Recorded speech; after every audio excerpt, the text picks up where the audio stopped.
ازيكم يا حبايبي؟ عاملين ايه؟ وحشتونا قوي قوي قوي. النهارده معاكم في الحاجه بتاعه في المطبخ 2 هنعمل معاكم زبده اللوتس. كلنا عارفين دلوقتي ان زبده اللوتس البطرمان بتاعها دلوقتي اللي هو 350 جرام عامل 120 و130. فاحنا دلوقتي هنعملها في البيت من بسكوت المدارس بطريقه سهله وبسيطه وهتريح الجميع.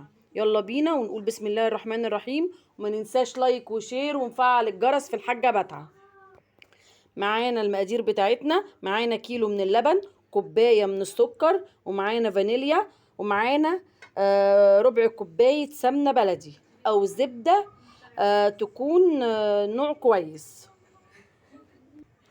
ومعانا كربونات الصوديوم هناخد منها ربع معلقة صغيرة بس. يلا بينا ونقول بسم الله. هنبتدي. معانا كيلو من الحليب، هننزل بكوباية السكر بتاعتنا، ادي ربع المعلقه بتاعه الكربونات الصوديوم اللي هي بتاعه الطعميه، ورشه من الفانيليا. هنقلب كل المكونات دي مع بعض كويس، وبعد كده هنرفع اللبن على النار لحد ما اللون يكرمل معانا. هنسيبه لحد ما يغلي خالص معانا واللون يكرمل، وهنوريكم واحده واحده. هنحط البسكوت في الكبه بتاعتنا، هنضرب البسكوت في الكبه بتاعتنا. هننزل بربع كوبايه السمنه،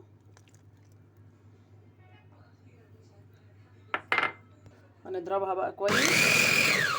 بصوا عايزينها زي الرمله المبلوله، شايفينها كده بالشكل ده كده. بصوا اهي، شايفين؟ بصوا شكلها زي الرمله المبلوله بالظبط. هندخله بقى الفرن يتحمص شويه. بصوا شايفين اللبن بتاعنا وهو بيكرمل؟ شايفين شكله عامل ازاي؟ لسه كمان عايزين له يكرمل اكتر من كده شويه كمان. بصوا اهو. وادي البسكوت بتاعنا اما دخلناه الفرن، بصوا شرب من السمنه ازاي، شايفين اهو؟ بصوا اهو، جميل جدا. اتكرملت معانا بالشكل ده كده، شايفين ازاي؟ هننزل بقى بالبسكوت بتاعنا. نزلنا بالبسكوت وبنقلبه بقى. هنحط نص معلقه قرفه على جنزبيل صغيره،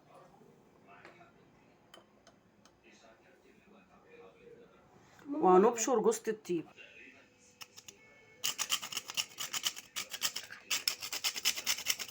اللي مش عايز يحط جوزة الطيب مفيش مشكله، بس هي بتغير الطعم وتخليه طعمه حلو جدا.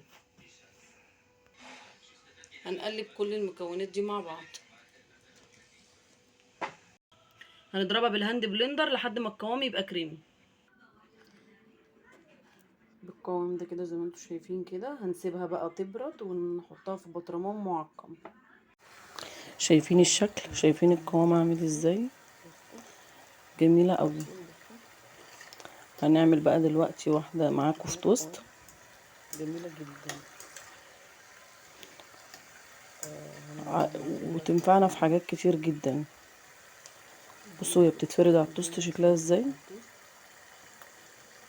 جميله قوي. وعملت معانا برطمان ونص كده، عامله موفره جدا وما كلفتناش كتير. هو كيلو لبن بس اللي اشتريناه، السمنه البلدي في البيت، البيكنج باودر والفانيليا في البيت، الحاجات دي كلها متوفره في البيت. يعني ما اقولكوش بقى، هدوقها بقى واوريكم. طعمها تحفه، جميله جدا. انا هاكلها للاخر. عملت بالبطرمان الكميه اللي احنا عملناها دي عملت معانا كيلو. ما ننساش بقى لايك وشير ونفعل الجرس في